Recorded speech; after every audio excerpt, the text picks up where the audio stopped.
Yo, this is Steve Bloom, and you're watching Moana Nui Podcast. We'll be starting soon. Don't go anywhere.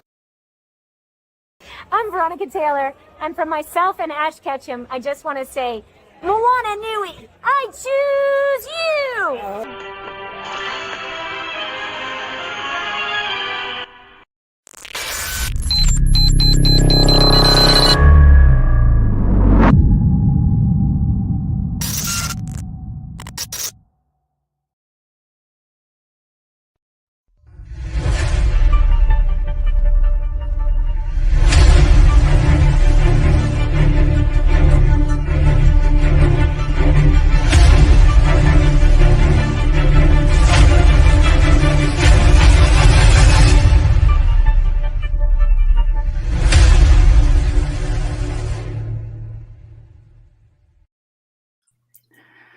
Aloha, everybody. Welcome to another episode of the Moana Nui podcast here on the Agents of Geekdom Network. For those of you who are tuning in for the first time, aloha, welcome, e komo mai.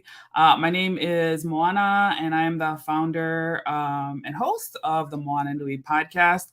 I am also a children's book author for the Adventures of Nakoa and Nohea series, and the publisher and editor for the Wildcard Chronicles comic book series.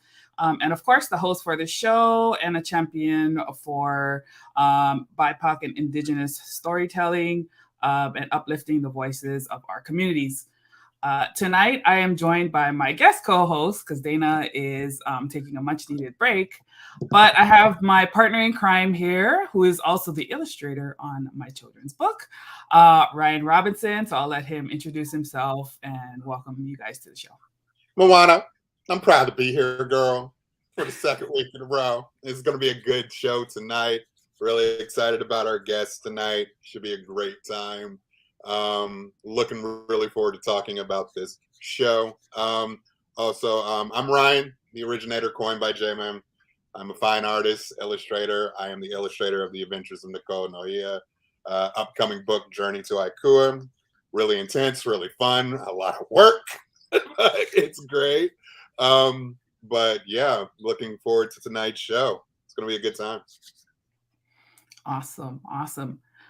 Alrighty, so for those of you who are joining us, I see you guys are already coming in. Feel free to let us know you're in the chat. And if you have questions for the guests that we have here tonight, please feel free to drop them in the comments, give a like, a share, help us get this out so that more people can be aware of this series. It's a Hawaiian comedy series that takes place on Maui, upcountry Makawao, and I'm really excited to share it. Oh my gosh, my cousin's on from Maui. Aloha Kaluna, how's it?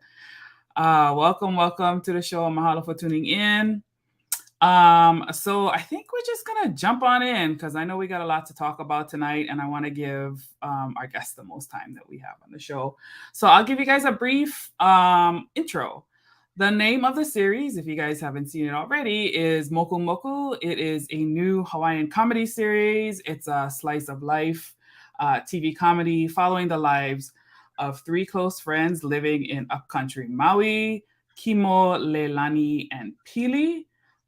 These three face the internal struggles of being a local, a Kanaka, and a modern American all at the same time. That's very relatable for this Kanaka. This is a stranger than fiction ensemble of hilarious characters that introduce us to Hawai'i life and people that the world generally doesn't get to see. True facts there. And so I'm excited to have two of the three characters. Unfortunately, Bronson couldn't join us tonight, but aloha, Bronson, wherever you at, we definitely got to catch you on a round two. But we're going to start off with comedian Chino LaForge.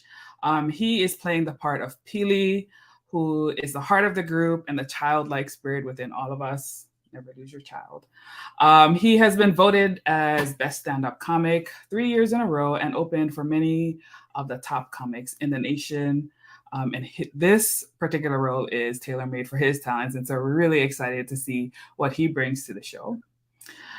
We also have acclaimed stage actress Patty Lee joining us tonight, and she is playing Leilani, the independent hustler.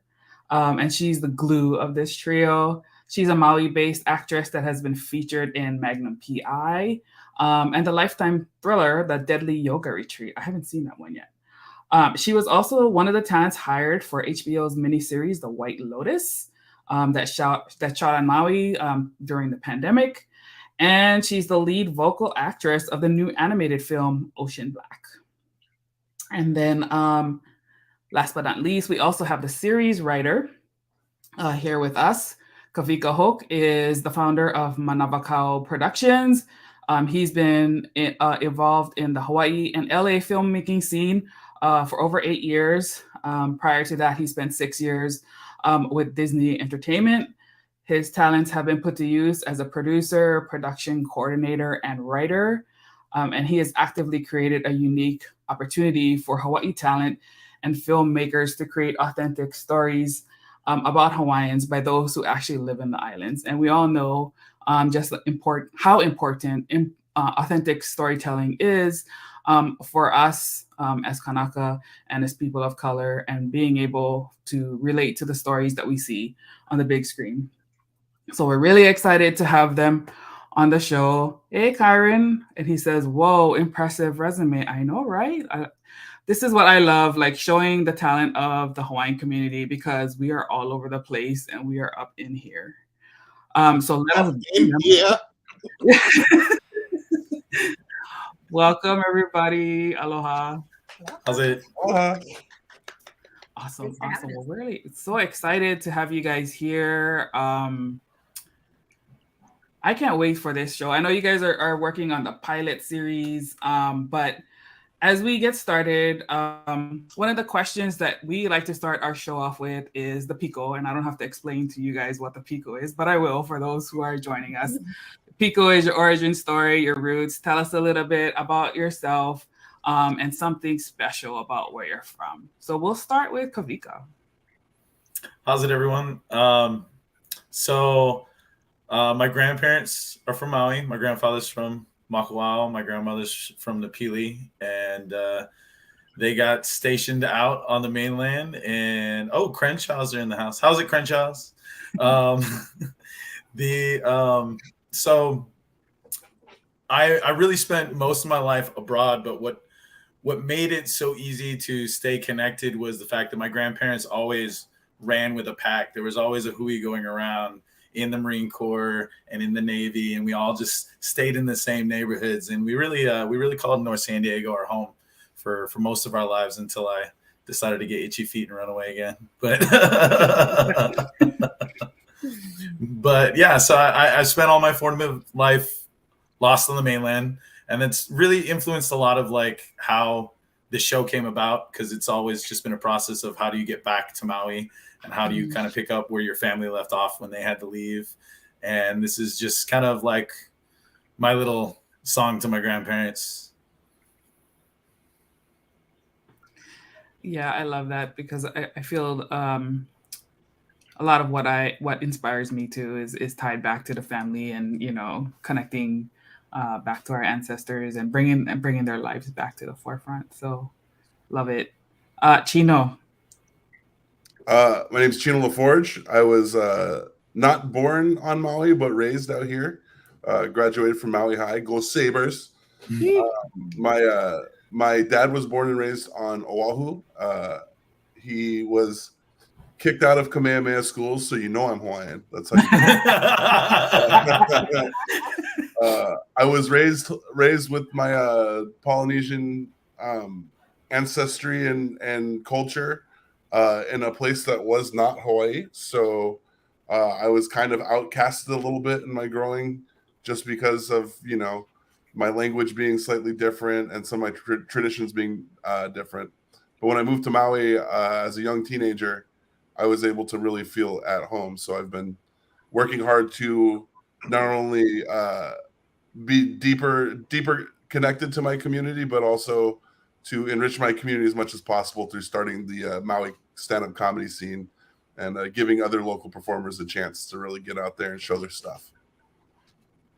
That's awesome. I love when um, people not just share their own talents, but create spaces for others to express themselves too. And I think that's really important for our community. So mahalo for everything that you're doing with that, and would love to maybe bring some of your comedians onto the show. Let you guys do some stand up for us or something.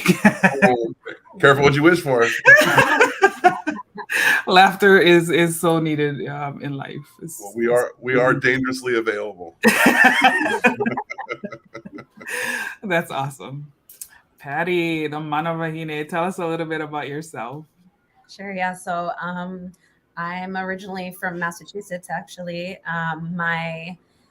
My dad and my mom met in Korea. They split when I was really young. I was mostly raised by my dad's family, which is my Hawai'i side of my family, for mostly by my aunt and uncle. And kind of part of my story is that where I grew up, I didn't really look like anybody who was there. Everybody was white, and I was the one Asian person. And it was interesting too, because I studied theater my whole entire life, but I'd go out for parts and I was always kind of meeting this wall where they were trying to cast me as an Asian person, but I didn't have any knowledge to harken back to. And I wasn't getting cast as a white person. I just kind of felt in this really weird limbo. And I spent a summer out here just living on a hui, and living off the land sort of, and just definitely felt like I just found my people, like I found a place and a sort of a belonging. And I moved out here about 14 years ago. And when I moved out here, I thought I was giving up acting forever for good. I was like, oh, well, if I can do some theater here and there, on the community level, I'll be happy. And I don't know, it just finds you. If you're supposed to be doing something, it finds you. So I did theater for years, and then film just kind of came my way. And then I was fortunate enough to meet the folks at Manavakau and Kawika, and just kind of get to chatting with them about changing the industry, making things more accessible, making, more local options available. And utilizing the talent that's here. And luckily I got to be a part of this process as well. So that's my story. That's awesome. One of the common themes that I'm kind of getting from all three of you, and probably from Bronson if he was here too, is this kind of sense of creating belonging and finding those spaces where you feel included. And especially for Native Hawaiians who, whether it's yourself or some part of your family who lives inside the islands and then has been forced to move away for whatever reason, whether it be financial reasons, military service, whatever those things are, being caught between two worlds, and those kind of themes. Is that something that you guys see or are trying to bring out in this Moku Moku series? Yeah. Well, I mean, we've kind of been relegated to this known version of what's Hawaii, so people don't realize how much we have kind of the same problems as everyone else on the mainland, but then there's some unique things that just go unnoticed. I mean, I would say we're kind of in an uncharted territory, because there's telling some stories I feel very much are a first time thing for us, because I think there are some things that are unique to Hawaiian culture, just as much as I'm seeing it coming out from when we saw New Zealand bloom, we saw things that were unique to Maui and how they saw life and how they experienced it. And there's just this tie of what it is when we see everybody else as a visitor, as an American, and then that duality space that we're stuck in as part of another kingdom that is just landed on top of, Yeah. What are your thoughts on that, Patty? Yeah, I mean, I think that, above all else, it's a comedy, it's a sitcom. So it's very lightly touched upon, but it's the reality of the space that that the show exists in. You know, it exists within all of these tensions that are present every single day. And with all of these ignorances, I guess, and naivetes, and just things that people don't realize, the ways in which they're stepping on the toes of people who came before them, or, you know, were here. So I think it's an opportunity for sure to showcase some of that without like hammering it over the head, you know, like this is the lesson you're supposed to learn. It's more like, hey, here's a little like insight into where we're coming from. And like Kawika said, like we're all similar, even though we're so different. We have very different cultures and backgrounds. Like a lot of us, we just want the same things in life, which is, like you said, like to find that place where we belong and we can contribute and be like a helpful part of the society. Yeah, definitely. And kind of to elaborate in that microcosm, so to speak, I think it also really displays kind of the confusion of culture that happens, especially now since we're moving into this modernized view of what Hawaiian culture and community is. I think it really shows the important truth that like not everyone is a dancer or a farmer or a Paniolo or a surfer. Like there's way more archetypes of human beings that live in Hawaii, but specifically in Makawao. I think it really shows kind of the cultural diversity that still interplays with each other. Like us being kind of like the lost locals. You see us interacting in our pilot episode with like a group of Paniolos, but then you kind of understand like people really aren't that different. And especially living in a very small area of Maui, we all grew up with each other. So even if you are different, you already kind of know how they're different. So it speaks to kind of like the love that exists in our small community, where the patience and understanding of difference that can also happen. Yeah. And I'm sorry to also add to that. I feel like there's always this conversation that I've had with so many different people over the course of time while living here about like being enough, you know, being Hawaiian enough, being local enough, being this enough, that enough. And I think it's an interesting conversation. It's just, if nothing else, just to spark it, just to have people talking about it is worthwhile.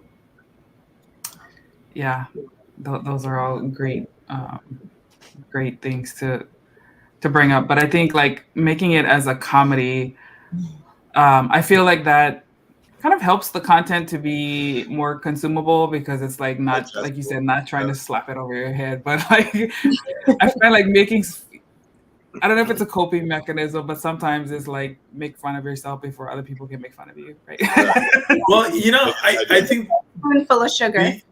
The funny part is we really don't do any punching down. It's more self-realization than that. But like, you know, to the point of like how lightly it's dangled in front of everyone when we talk about it, you know, it's we leave like maybe 5% room for seriousness. And I don't really see the show ever going past like the 25% barrier, you know, where like Reservation Dogs would be like, this is life. Sometimes. Right.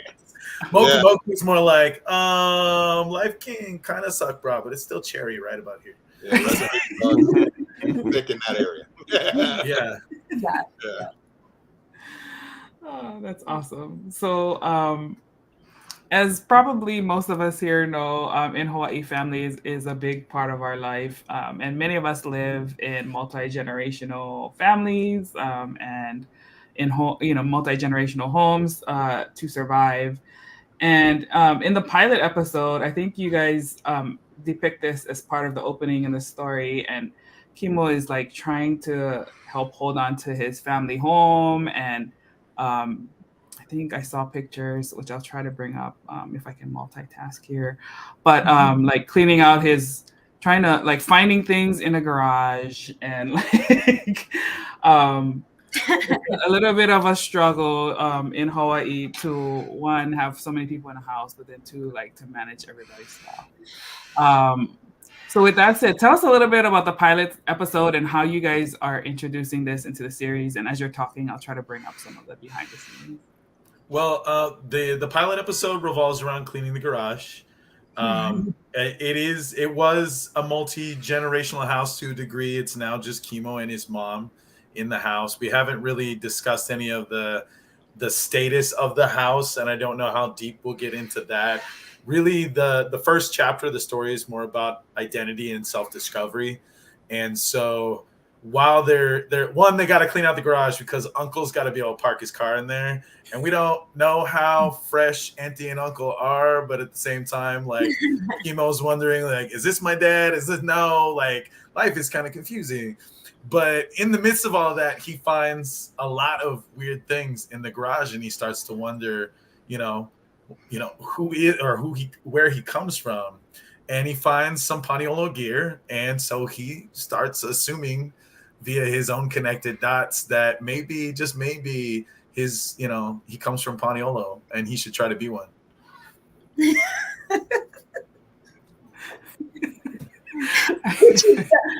I don't know if I'm allowed to say this. It's a little bit of a giveaway, but which he does poorly. There we go, right there. Yep. I'm also not going to justify the moo in that photo. Never shall you ever. Draw your own conclusions. Yeah, you'll find out. And I'm also not going to justify the fact that those guys are all a very wide stance because I'm a super short person. Oh wait, I think I just. I'm super tall too, so we had to find a happy medium of our cowboy gait there. Yeah. But I feel like in that dynamic, specifically in cleaning the garage, I feel like Peely's involvement is mainly to try to find the easiest way to do this / fastest way to get out of the work. So if that helps at all, hopefully no spoilers are given. I'm trying to find the fastest way to wrap it up so we can go back to playing Podigi horseshoes. Yeah. Yeah, and I'm just along for the ride, like, okay, you guys, whatever. I'll help you, but I don't know what you're doing. Oh, multiple cameras, yes. Let's see. Let's pull up this other one. Yes, we did shoot with 2 cameras. We shot with 2 Sony FX9s that were brought to us from Philadelphia because, like, just finding one is an Easter egg hunt in itself. So thank you to Get Kinetic for providing those. And then we actually had a double lens kit from Sony. Sony sponsored all of our lenses, so we were very blessed to have that outreach from Sony. Nice. Real nice. Mahalo, Sony. Yeah, we had some of a lot of the cast and crew got to see the dailies of the end of shoot of every day. You go over the dailies, and man, those shots, those angles, and those lenses look amazing. The people involved really created an amazing look for this that I think a lot of us are really excited to see, because as cast and crew, we only get to see as much as we're kind of tied to. So I think a lot of us are really curious to Austin. see. Yeah, Austin. He's the man. Those guys killed it. Absolutely Yes. killed it. Yes. Especially Austin and Derek. Yes. Austin's a director of photography, newly minted. He has been killing it for, oh my God, like since he was in high school, man. Yeah. He's been coming up the ranks for a long time. So he's been doing a lot of work for like CrossFit, like MTV. He goes everywhere. And then so we were just blessed to be able to, like, this is his first foray into being in charge. And we just appreciate him so much. Another Maui High graduate. Go Sabres. Yes. Yeah, So, and you would never know that it was his first time doing this exact job because he just Well, he's clutch. He's been a cam operator for almost a decade now, and then before that, I mean, he's hit every job you need to hit to become DP, and he's done it at such a good rate at his age too. Like, I mean, that's like being in your prime pitching in the major leagues right now. So, and he's ready for it. He's so ready for it. From the looks of all the dailies, like that was, man, I'm proud to have him as my director of photography. Sam. And Jonathan. Jonathan. He's the other half of my writing brain. Yeah. So he brings it out. He brings it out. I tend to just like get scattered in like extended universes for a while, and so there's a lot of cases where I just like I give him a report and I'm like, this is what people are gonna do for you. Like I write the thick part of the show Bible, and then he turns it into people talking. So like people can kind of tell the difference between my script and his script is usually like mine has like tons of descriptions and maybe like some forewords to it. And then like tons of space for words to happen, but never any words until Jonathan comes in. So Patty's like, why does this say woof and bark? Because I haven't written the funny part yet. I really thought for a minute, I was like, okay, I guess we're woofing and barking for this whole thing. I too thought you were running an animal bit. I was like, okay. I thought it was how people say like woof, you know, like I don't know. Oh, that's amazing.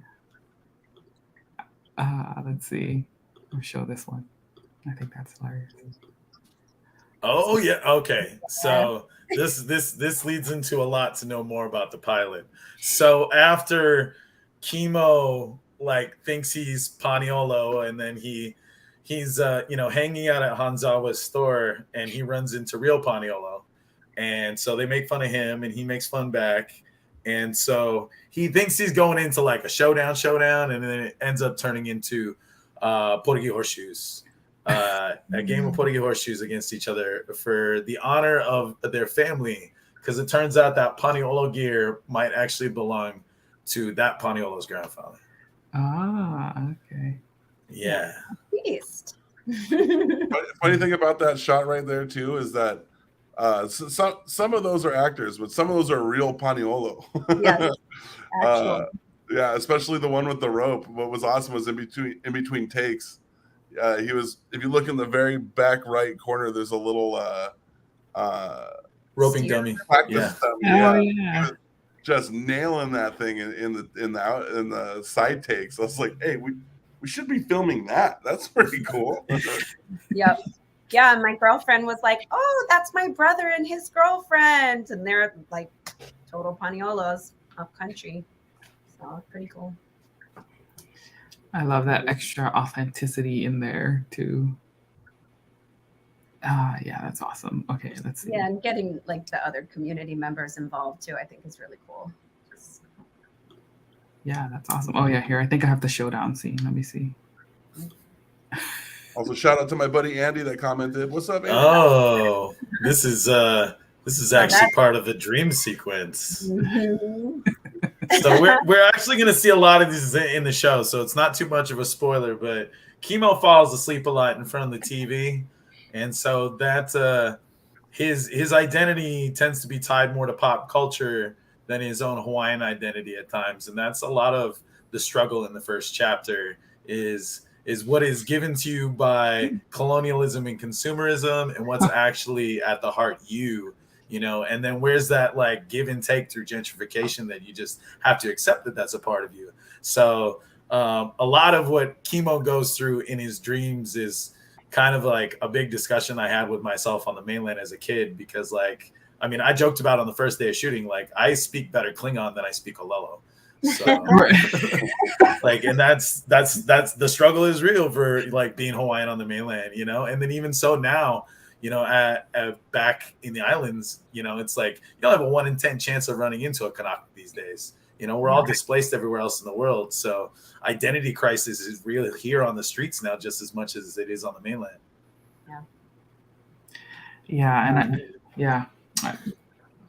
I think there are a lot of us who still have that struggle, like not even just as a kid, like even now, especially the ones who, you know, grew up away and didn't have those initial connections. But I mean, even the ones like me, right? Like I didn't go to Kamehameha, you know, I wasn't taught Olelo. I didn't learn it until I went to college and like took my own intentionally learned it.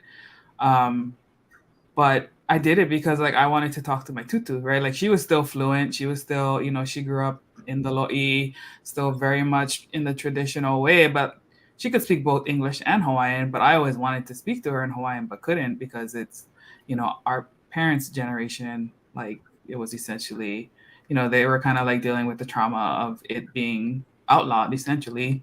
And so there's no way they were going to teach it to, their kids. So it's just interesting. Oh, Pawahi, aloha says, she said, oh, the amount of stuff I can relate to. Pawahi is from Hawaii too. Oh, wonderful. Let's see. Rusty has a question. As y'all are filming, are people asking questions about the show? All the time. Like right now, like I gotta say the biggest conversation in Hawaii, like the entire Lahui worldwide, we're now approaching the Hawaiianness, how much conversation, it's like that the blood quantum thing rears its ugly head. So it's like, I mean, there's like we got like the nearly fulls, and then we got like the next to no halves, and then right in the middle you have everybody who just wants to fit in, So I think that's a big thing, whether you look Hawaiian, but then like you more Hawaiian inside than most people know. And then, it's like people like see like me and my cousin next to each other and they're like, oh, he's the milkman's baby or something like that. And it's like, he's more Hawaiian than I am. But like the big question that comes out during filming is it, are they really using real Canucks? And that brings up a lot of other questions about like who's local in the show versus who's Kanaka in the show and who's equally represented. So like, case in point, we've got Chino and Bronson are Hawaiian boys. And then you got Bronson from Oahu and Chino growing up Maui. And then we have Patty, who is, a welcome addition to the community. And then that even comes up in conversation too. Are we making sure that everybody is actually represented? So then it's like Leilani is a character from outside of the system that helps open that up to discuss like, oh, well, this is what happens when you move here. And this is also like the give and take of like how you become a part of this community and then you do fit in. That's been kind of a big question, is really just the authenticity factor.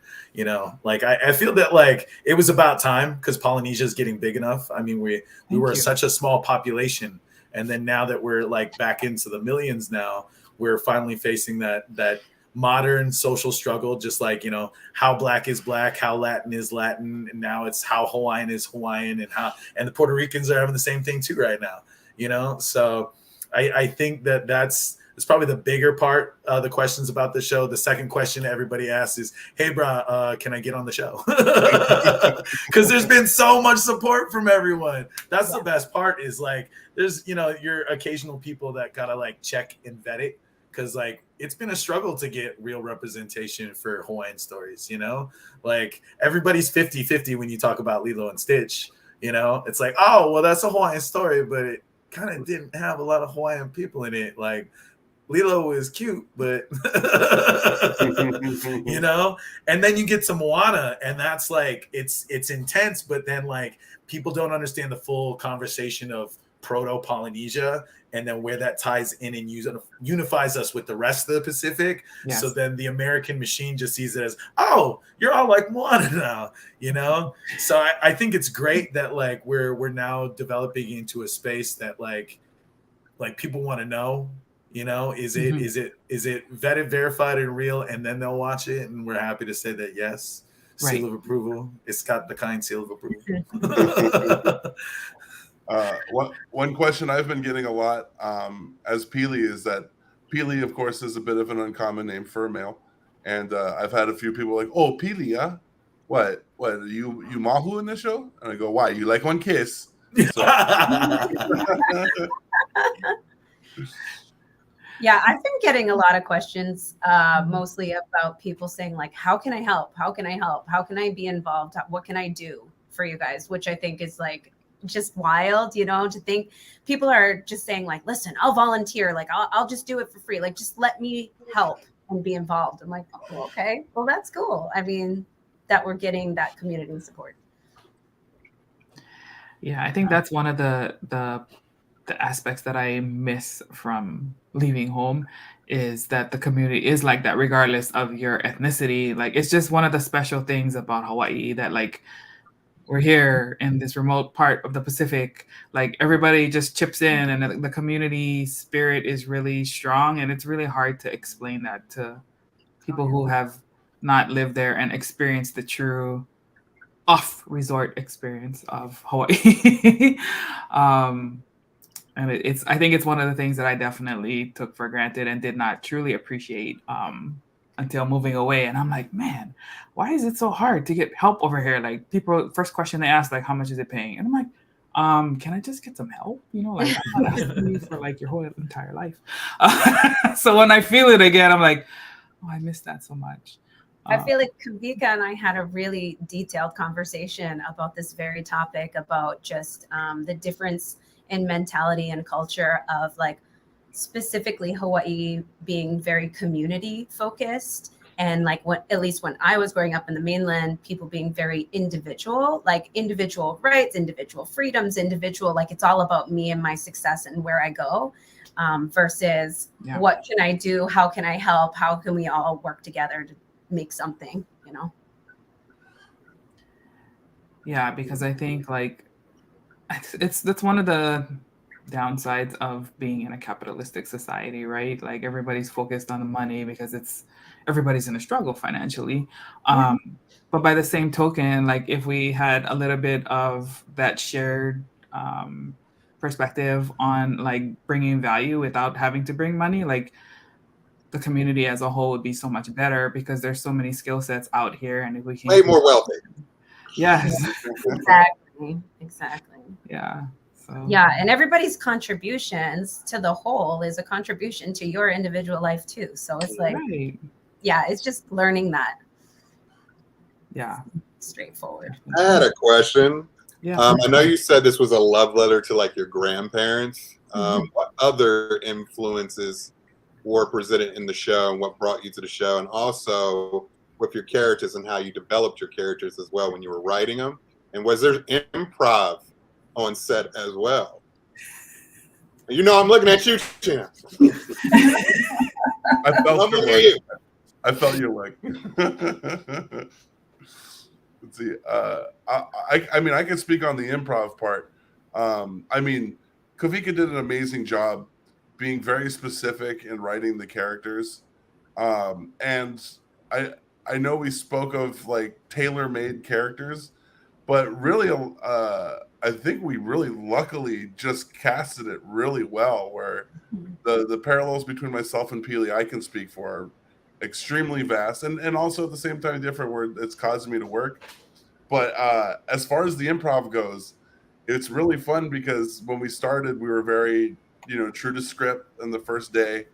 And then it only took a few shots for us to really kind of warm up and just start playing around. And then one of us took a chance, and then the other one felt safe. So then the other one started taking chances. The next thing you know, like maybe a lot of the verbal dialogue wasn't so much improv, but there's a lot of physical gags and a lot of just ways that we deliver that were definitely created within our building our friendship with each other, which I think really read as honest, because you can read something the way it's written, or you can read something the way it would be spoken between people. And I think that's really the route that we went with it. And from what I've seen, from what we've gathered and been able to see on our side, I think it really makes a huge difference. Excellent. Sure. Couldn't agree more. I feel like there's such, like what Chino was saying, that Kawika and Jonathan, they had these like very specific characters, but they also were like, okay, now that I see who you are and what you're about, like, here's how you can play on this. Here's how you can play on this. Do you have any insight, any input on this? And it was very, very much collaborative. And yeah, especially the first couple days, I was in just a couple of scenes, whereas Chino and Bronson were in a bunch of them. So I got to watch a lot of what they were doing, and it was so cool to watch the development, because just like he said, it was like you started out with just, here's what I'm supposed to do, here are my lines, here's my delivery, and then, oh, what if we do this, what if we play with it this way? Like a lot of physical comedy too, which I was very entertained by as just a person in the background. Well, to answer the other side of your question, outside of my grandparents, there's a lot that I drew from growing up in a pack of cousins. So you'll see that a lot as like the trio is really like 17 grandkids that I smashed into 3 people. So there's times that I look at Chino and go like, you're just like my cousin Phil right now, bro. Like this is it. Like the second he chases Peely chases Chemo into the carport, it takes me back to that first time I gotta like clean my Aunt Charlene's garage or clean my mom's garage, you know. And then there's just like a lot of that comes from just hijinks. You know, all the crazy, stupid stuff you do as a kid, get lost in the woods, you know, all that stranger than fiction, Stand By Me type of stuff. You know, that's kind of what's in there. And then a lot of what fills the gaps as far as like the comedy really comes from my relationship with Jonathan, because like there's a point where my history on the islands pauses because my grandparents died. And then there was a point where after I got sucked into the industry on the mainland, I kind of just looked at it and I went, I'm not going back anytime soon. I'm Ronin without a master. I have no hui. I have no home. So I'm just going to get lost and go. And so like in coming back, you know, and all the other projects I worked on previously to get here, you know, along the way, running into Jonathan was kind of a much more helpful thing to me than most people realize, because he really fits into that space. If like he spent all the time that I've never had here, and then he appreciated it as someone who moved here, became a part of the community. Like to me, cosmically, that felt like a good cosmic trade. And then for us to become friends and then build on that and build that, because that's really what Hawaii has become. It's always tried to be a fusion-based community. I mean, if you look at what Hawaii was before statehood, I mean, we were one of the only places in a monarchy in the Pacific that there wasn't slavery and that anybody could have a job or own land. Like options were plenty, you know? And so like, I look at how that brought him to me in that sense. And then look at how I got to make my way back. And really like the funnier parts in the story is just me going, oh, it's still like that. Cause there's kind of like, I feel that there's a lot of pause button out here that just happens. And it's just like, you know, bro, I know you've been gone for like 20 years, but we're still a one-horse town and we haven't forgotten, you know, but not in a bad sense. Because like the city is growing and sprawling and it is what it is, but like there's sometimes that I definitely feel like yes, we are drift compatible, Jonathan. Absolutely. Gypsy Danger all the way. Yes. No, that's how that's everybody. That's our secret code name on set is Gypsy Danger. So, yes, I love it. Yeah. that's really like the development of the story really comes from the team, because like, I mean, we wouldn't have what we have and how it grows. Cause like, I subscribe to like the very like Roddenberry notion of team writing, like just get lost in your thoughts together and then go back to square one and start all over again and then fill it in some more. And so like, it really started with me and Jonathan lost in a virtual whiteboard, just nailing down thoughts until we had about a 3-season Bible ready for, you know, just by the beats, we could tell you where these characters are going to go. I very much subscribe to the notion of kill your characters first, because I don't believe in like 30 seasons of Big Bang Theory. So, and no unnecessary spinoffs either. So a lot of that went out into the front with Jonathan, you know, after the idea was pitched around, it started off as a, like, you know, we could kind of do like a Hawaiian Letterkenny, and then it turned into, well, no, but we could be more serious, but then we could be more slice of life instead of impersonal, because like, I love Letterkenny for what it is, but there's to a degree, like anybody can kind of insert themselves into it. And I feel that like Moku Moku and like Polynesian content, specifically our best stories right now, are the ones where we kind of make you feel like there's an inside joke, because there is, and then you just like, you kind of have to learn what the joke is if you really want to be a part of the club. And there's not like a secret knock. It's just like, come inside, please figure out the joke so you can laugh with us, you know. And I'm definitely seeing that in a lot of the other good Polynesian content, whether it's, you know, it's like Hunt for the Wilder People, or like we just recently watched Baron Toa, which that was great. And then there's that new movie from Tonga coming out, Red, White, and Brass, about going to the rugby international cup. Like they just dropped a trailer. It's beautiful, and it's probably like the most like it's definitely in the range of what I wish like we can come to, because like it touches on everything. It lets you know how people are, and then it makes you want to discover that about them, so that way you can be in on their joke. So I love it. You just dropped so many gems on like things that I have to like go follow now. yes. No, definitely start with Baron Toa. It's on Hulu. It's hilarious. Oh my God. Like the story, the fight scenes, it's got this total like Lion King meets Friday, but funny than Lion King feel. Yeah, like just the way, because it's this whole like a day in the actually it's more like a week on the block type of thing, and everybody lives in the cul-de-sac, and dude's trying to come home to like sell his house, but uncle's like, no, we should stay, and here's why. But like totally worth a check. Oh my gosh, the struggle. No, and that's the thing, is like we like more stories like that, and that's where I intend to go with Moku Moku in writing out the rest of the show with Jonathan, is that we want to go into places less traveled. We want to be able to know all the inside jokes. I mean, I think that's kind of what sits at the heart of like Hollywood is overplayed these days. It's not just the IP bubble. It's we've decided that there is a finite number of stories to be told. It's there's 9 billion people on this planet, and you're telling me we all have the same boring story? Right. I consider not. No. Absolutely. I totally agree. And I thank you for all of you for those being able to explore those and advocating for it, because we definitely need more of it. And I know it's out there. We just need to, bring it to the forefront. And I'm so excited right now. I'm like, ooh, new show. I needed one too. And I was like, oh man. Every time I see any kind of Polynesian content, I'm like, where is it? What is it? I don't care. Is it good or bad? Like, let me see. Yeah, because there ain't much of us out there, so you got to watch it. And then we also have to remember that The Rock accounts for 46% of our programming.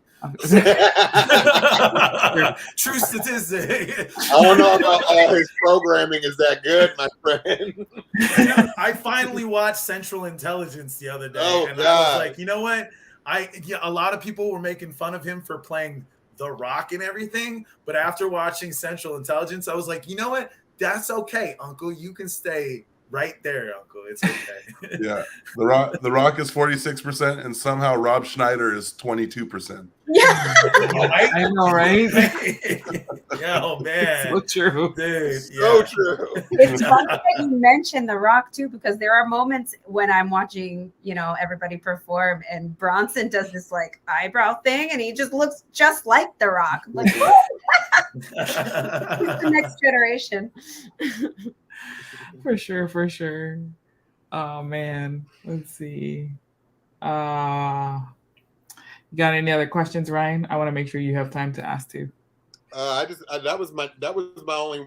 only wondering because I wanted to see what influences, and it seems like a very, very fun show, very family based, which is nice to see, because there's not enough of that right now, to be honest. And it's just filled with culture, love, and appreciation for who you are as an individual. So that's exciting upon itself. So, we need more content, more shows, more direction in that area, and there's not enough.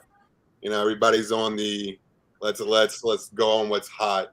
Like right now, since The Last of Us is so successful, everybody's buying up video game properties right now. So for me, it's just we need the roots. You need to get back to the roots, of what quality entertainment is. Everything's not always going to be good. So yeah, and that's the thing, is you gotta take a chance at telling a different story to see if people are accepting of it. And that's definitely where we want to go with this pilot. We were blessed enough to run into our executive producers, who have just been champions for us to make sure that this pilot takes off. But if there's anything that I really want to make sure every step of the way, the people know it's for them and they can be a part of the process. We're going to try to have a test feedback screening soon, just because it's going to be more than a year until it actually hits, you know, a screen somewhere like Hulu, if you're listening. No, I'm just kidding. But it's like it really it's we're at a point that we can shed a light on something because we have the space to do it. I mean, that influences wise, you know, I could say like look styles, like we like certain looks and stuff. We know what's hot, like when we put a camera on something. So I definitely like in the sense of like that I know where Austin and my brain kind of met in the middle was like, we want this to look like as clean as like Atlanta or Reservation Dogs. But then like we want to get lost in what's more like a primetime sitcom. So we've got a lens of one type, so you know it's reality, but then our scripting type is more TGIF, you know, and because it's especially coming out of the pandemic, you know, I got some great advice from a good friend a while back on a couple movies ago, and he's just like, you know, it's really because of the world that we've been in right now. It's kind of on our shoulders as creators to kind of create a miracle season. You know, just like looking at all the things that you feel blessed by, whether it's just the simpleness of day to day or a community coming together or just finding yourself. Yeah, and we need to laugh. We need to laugh. Yes, absolutely. Oh my God. It's kind of been a dumpster fire for a while, guys. Yeah, and I would say that this production, even though we've obviously only done one episode at this point, but it's been such a blessing to all of us in different ways. And like being on set, I've worked on a lot of different productions over the years. I've never seen this sort of like equality, I guess is the right word. Like everybody's like contributing the same amount, working the same amount. Like everybody's like, let me hold this for you. Let me do this for you. Like, let me go grab you a water. And it's really different. I mean, I've never seen where like the director, literally, it was the first night after filming, and Jonathan was like, "Oh yeah, can I grab you guys a beer?" Like, and I was just thinking, like, see, this is really cool that we're just in this sort of like family sort of environment, and nobody's getting taken advantage of or having to like work 10 times harder than the next person or you know, that kind of thing.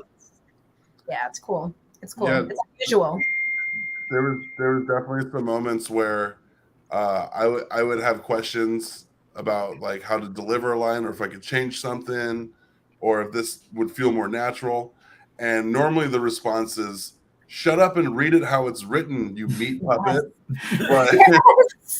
But it was a very, very different experience. We were like, well, how do you think it would be said? And then we'd have an exchange about it. Like, all right, well, let's try it both ways, and then we'll figure it out. And we'll see which one really works better. And it really was a communal experience of shooting where it was all hands on deck at all times. Everybody had equal say, and it was really something where I could tell the crew that joined us from Philadelphia, even they were kind of blown away with how everything was going. We're like, wow, this is a real family vibe you guys got. Right. And we're like, everything. Yeah. And also people were very generous with their knowledge as well. You know, there were a lot of conversations about the like specific dialect of Makawao Pidgin specifically versus like Kahului, or you know what I mean? Just different areas. And people were just like, here, the difference is they would say it like this, and this is how it would go. And we would use these words and not those words. And everyone was receptive, like, okay, cool. Let's change this. Let's make it right. You know? So it's unusual.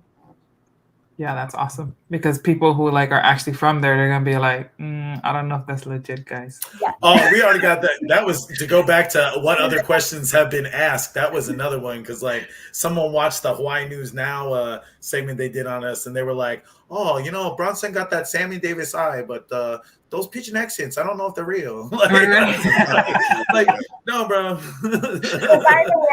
the way, that interview was us as individual people, not as our characters as well. Right. Yeah. So that's worth mentioning. There is a thing called acting.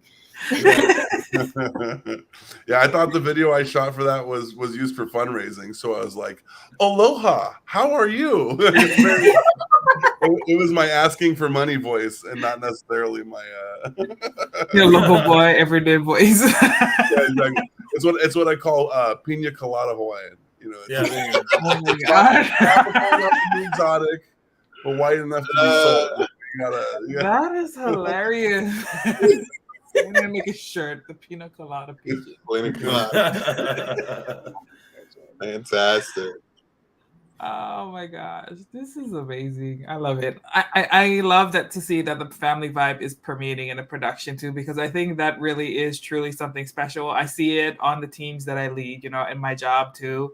And people are like, what is going on with it? Is this like, this is too good to be true? Like they're waiting for the other shoe to drop. Like, where's the dude that's gonna like rip my head? And I'm like, what is that? What for? Like nobody needs to be dealing with that. Like there's problems, let's fix it, but like let's do our best work and help each other, like through this. So I love seeing that. Yes, if nothing else, it's just showing that it can be done. Yes. Yeah. I think it's like quite the opposite feeling. Instead of waiting for that person to come kick our butts, I think we're all kind of waiting for us to get together again. Like I miss you guys. Right. I haven't seen you guys this week. I miss you guys. I can't wait to be back on set so we can do more.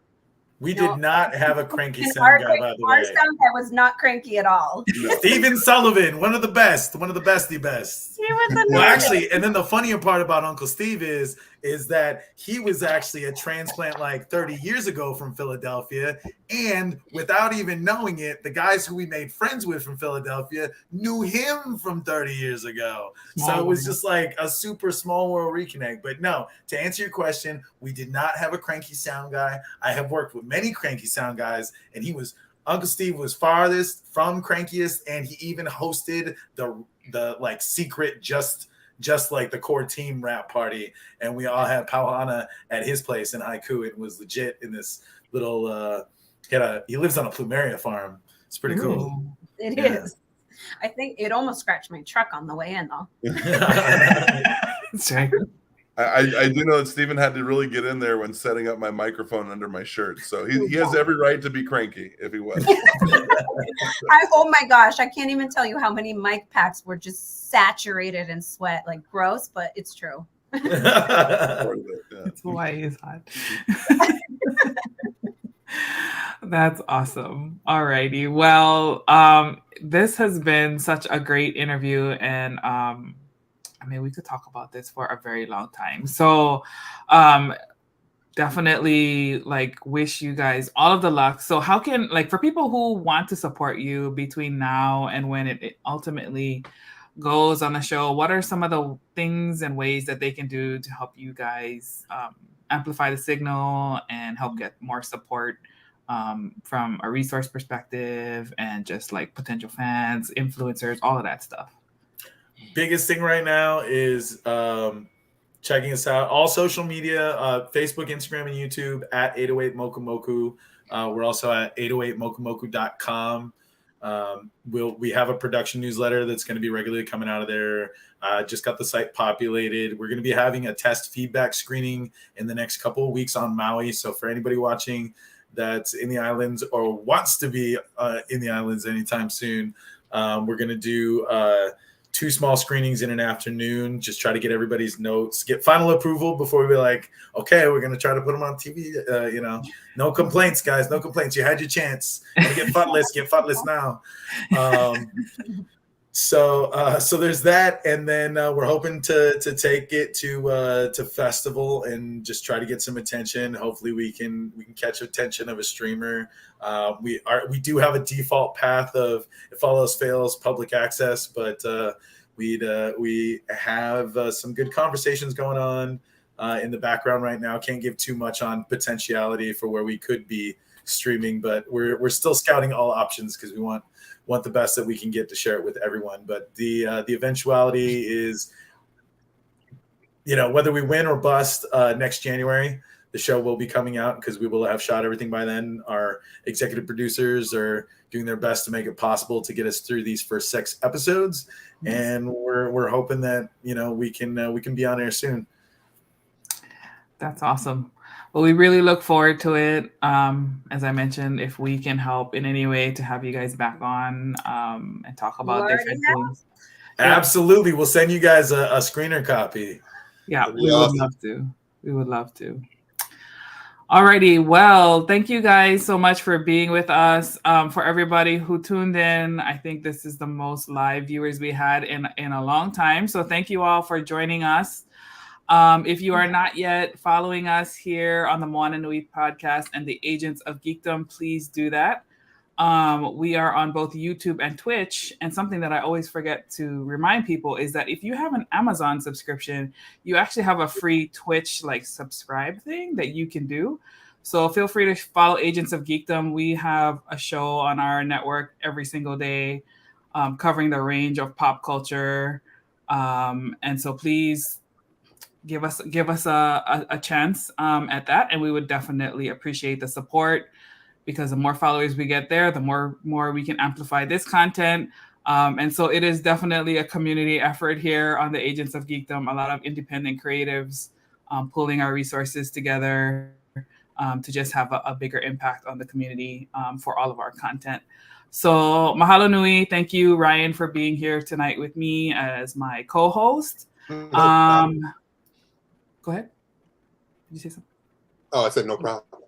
Oh, okay. Yeah, no, okay. Sorry. I didn't mean to cut you off. Next week, let's see what's going on next week. I think next week we have our monthly sports series, and we might have a Kickstarter highlight with Greg Elise doing his next Isnana comic. We're going to talk about his Kickstarter and how you all can support him in getting his next project funded. But between now and then, everybody take care. Have a great rest of the week and wonderful weekend. Enjoy your time off. To the cast and crew, thank you so much. Continue to have fun. Can't wait to see everything that you guys create. And aloha to Bronson. Sorry we missed you, but next round. Next round, we're gonna make you sing. Good. Put him to work. He won't mind. Alrighty, guys. Take care. Malama pono. Ahui.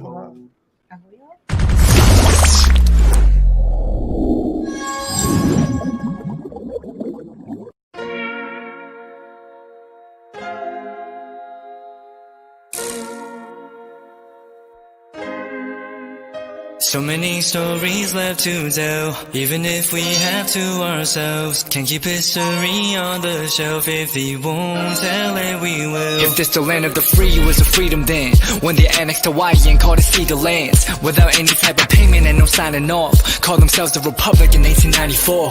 1.2 million acres overtaken from the native Hawaiians. When they resisted, the West retaliated in violence and erasure. The Hawaiian language is banned as part of colonialism's plan to expand, yeah. Stuck between a rock and a hard place. Multiple bombings of Kaho'olawe. As a part of their ongoing war with Asia, used it as a place for target practice. No consent or compensation. Colonizers call for annexation. No work out for all the locals. School will never let you know. So many stories left to tell, even if we have to ourselves. Can't keep history on the shelf. If we won't tell it, we will. Too many stories left to tell, even if we have to ourselves. Can't keep history on the shelf. If we won't tell it, we will. We will. So if we put Hawaii into perspective, well, Black and Asian history is interconnected. Considering the fight with the Pacific, then of course, versus Asia, they was treated as a middleman for war, but didn't let the Western colorism run its course, cause dark skin was a sign of dignity to core. The land was taken in the name of capitalism, when prior to it was an actual kingdom. Clap back at the system. Stuck between a rock and a hard place. Multiple bombings of Kaho'olawe. As a part of their ongoing war with Asia, used it as a place for target practice. No consent or compensation. Colonizers call for annexation. No work out for all the locals. School will never let you know. So many stories left to tell, even if we have to ourselves. Can't keep history on the shelf. If we won't tell it, we will. Too many stories stories left to tell. Even if we have to ourselves, can keep history on the shelf. If we won't tell it, we will. So many stories left to tell. Even if we have to ourselves, can keep history on the shelf. If we won't tell it, we will. Too many stories left to tell. Even if we have to ourselves, can keep history on the shelf. If we won't tell it, we will. We will.